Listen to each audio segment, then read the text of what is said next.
사랑하는 성도 여러분, 그리고 하나님의 귀한 자녀 여러분. 오늘 이 자리에 함께 모여 주님의 말씀을 나눌 수 있게 되어 진심으로 기쁩니다. 이 시간 우리 각자의 마음을 여시고 살아계신 하나님의 음성에 귀 기울이는 복된 시간이 되기를 주님의 이름으로 축복합니다. 오늘 말씀을 듣기 전에 잠시 시간을 내어 이 영상에 좋아요를 눌러주시고 주변에 이 은혜가 필요한 분들에게 공유해 주십시오. 하나님의 말씀을 전하는 여러분의 작은 손길이 누군가에게는 인생을 바꾸는 큰 역사가 될 수 있습니다. 이 채널을 구독하시는 것도 잊지 마세요. 여러분의 영적 성장을 위해 늘 함께 기도하겠습니다. 우리의 삶 속에는 때때로 어두운 그림자가 드리워질 때가 있습니다. 마음 깊은 곳에서부터 스며 나오는 속삭임에 시달리곤 하죠. 나는 정말 별 볼 일 없는 사람이야. 나는 아무것도 아니야.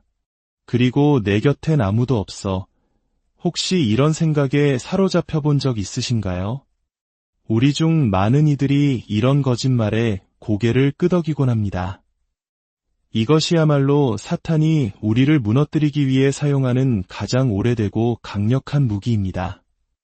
사탄은 교묘하게 우리 눈앞에 그럴듯한 증거들을 내밉니다. 다른 사람의 화려한 성공, 넘치는 인맥, 행복해 보이는 가족 사진 같은 것들 말이죠. 그리고는 우리 마음에 의심의 씨앗을 심습니다. 봐, 너는 아무것도 아니잖아. 너는 철저히 혼자야. 이 두 가지 거짓말, 나는 아무것도 아니다와 내 곁엔 아무도 없다는 것을 오늘 마음속에 깊이 새겨두시길 바랍니다.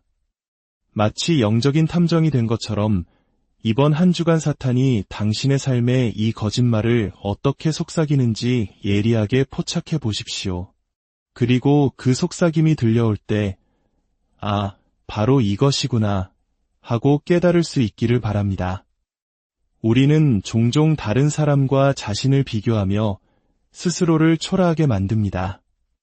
저 사람에 비하면 나는 정말 보잘것없어. 내가 세상에 무슨 영향력을 미칠 수 있겠어 라고 자책합니다. 어쩌면 성경에 나오는 위대한 왕들의 이야기를 들으며 더욱 그런 생각을 할지도 모릅니다.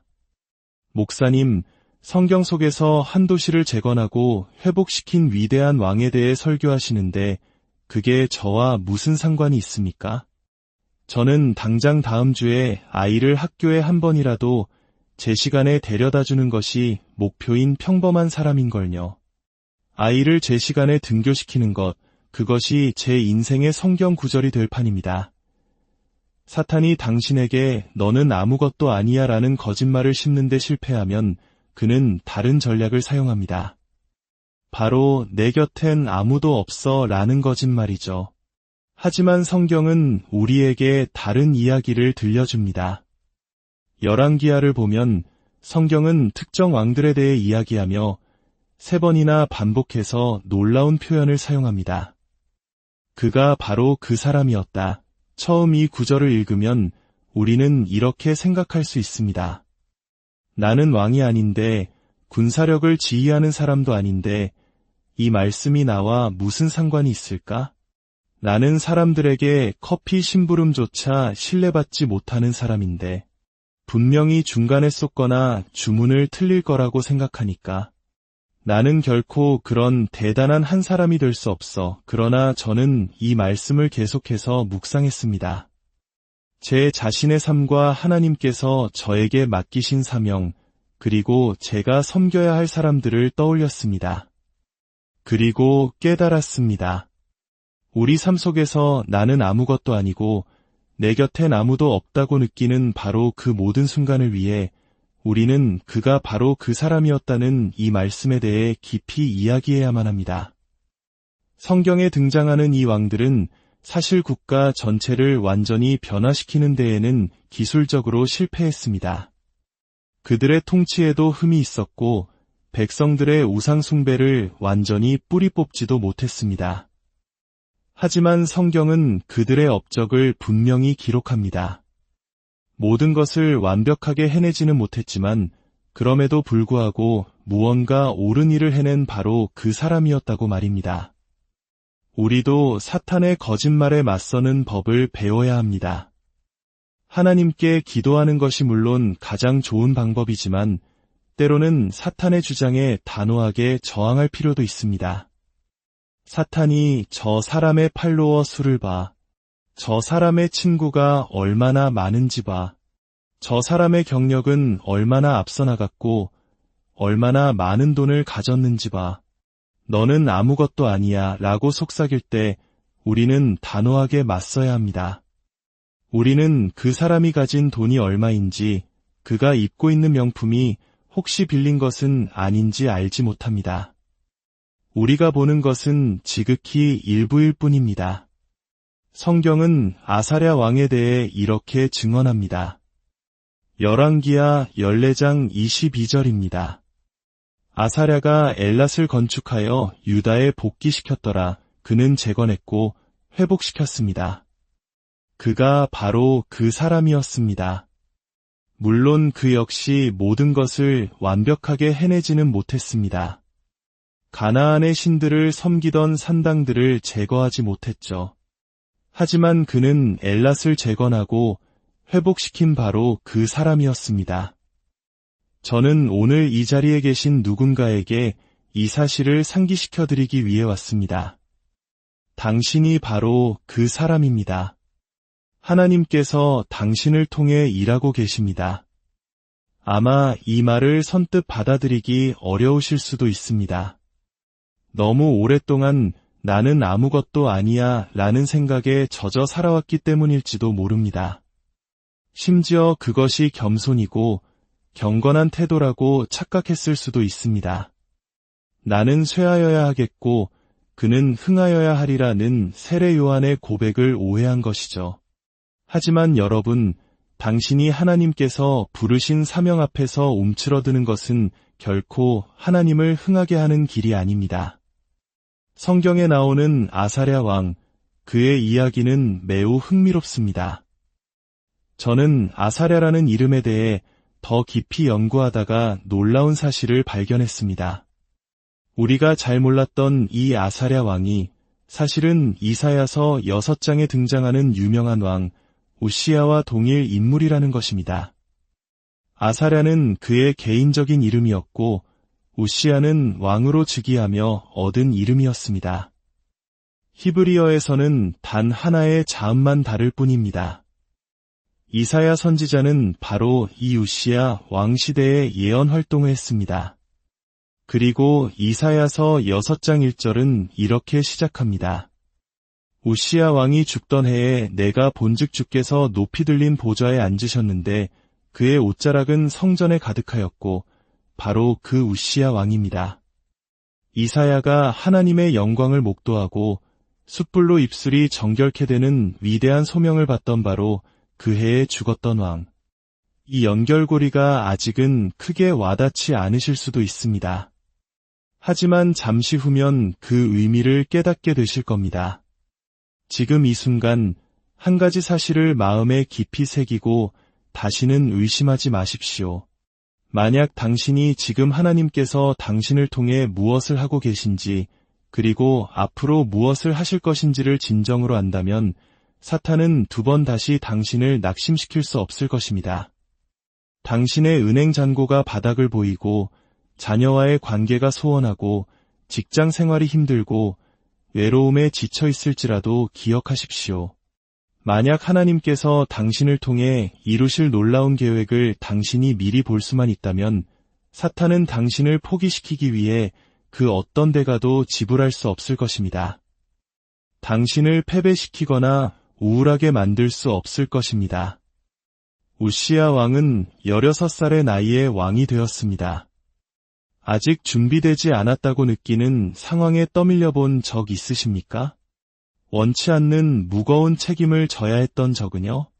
모든 부모가 한 번쯤 이제 내가 진짜 어른이구나 하고 깨닫는 순간처럼 16살 소녀는 한 나라의 왕이 되어야 했습니다. 그는 분명 스스로에게 수없이 물었을 것입니다. 왜 하필 나인가? 아버지의 거대한 그림자 아래서 수많은 도전 앞에서 자신이 한없이 부족하다고 느꼈을 것입니다. 그럼에도 불구하고 그는 엘랏을 재건하고 유다에 복권시킨 바로 그 사람이 되었습니다. 저는 성경을 읽으며 생각했습니다.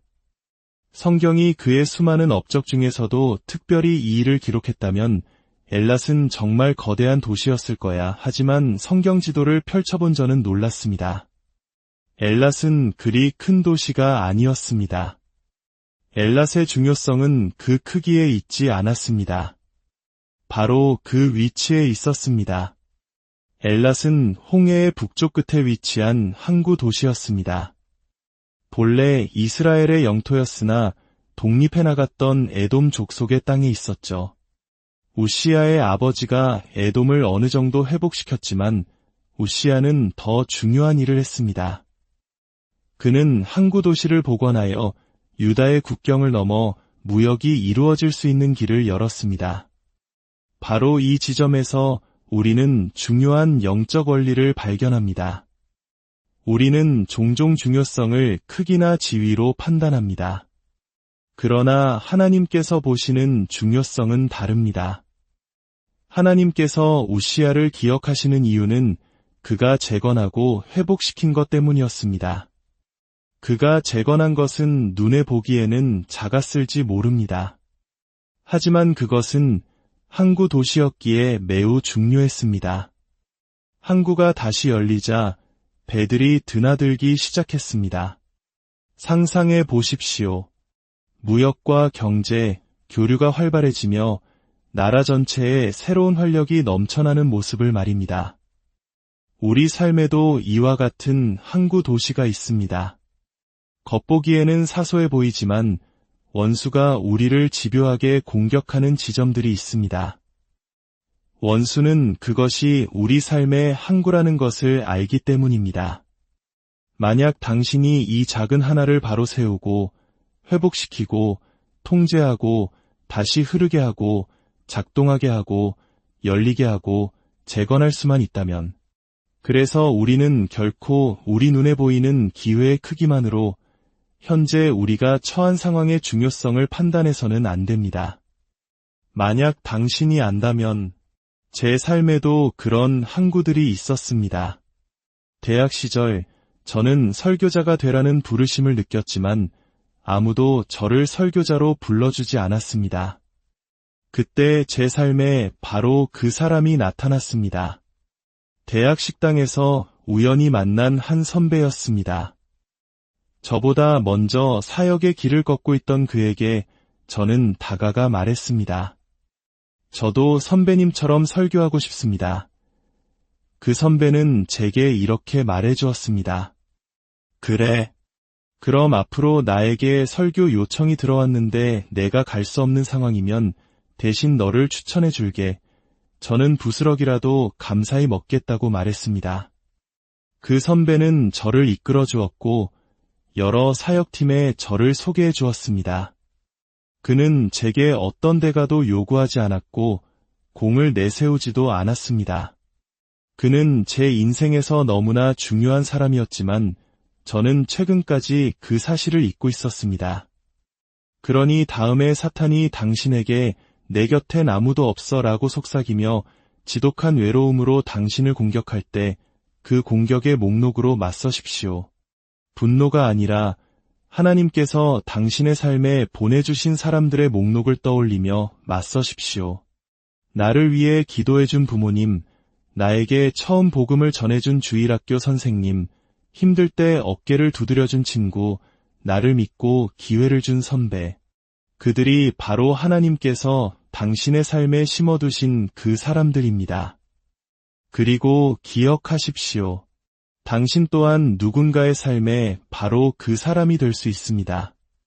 당신의 작은 친절, 따뜻한 말 한마디, 이름 없는 섬김이 누군가의 인생의 무역선을 띄우는 항구를 재건하는 위대한 일이 될 수 있습니다.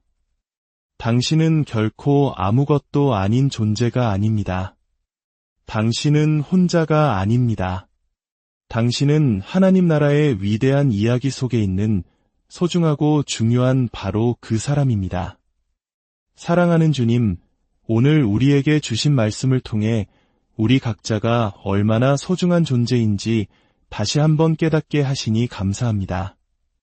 세상의 소리와 사탄의 거짓말에 속아 스스로를 하찮게 여기고 외로움에 빠졌던 저희를 용서하여 주옵소서.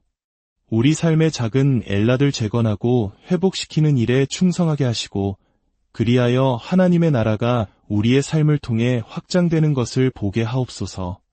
우리 모두가 서로에게 바로 그 사람이 되어주는 사랑의 공동체를 이루게 하시고 주님의 은혜 안에서 담대하게 살아가는 당신의 자녀들이 되게 하옵소서. 우리 주 예수 그리스도의 이름으로 기도드립니다.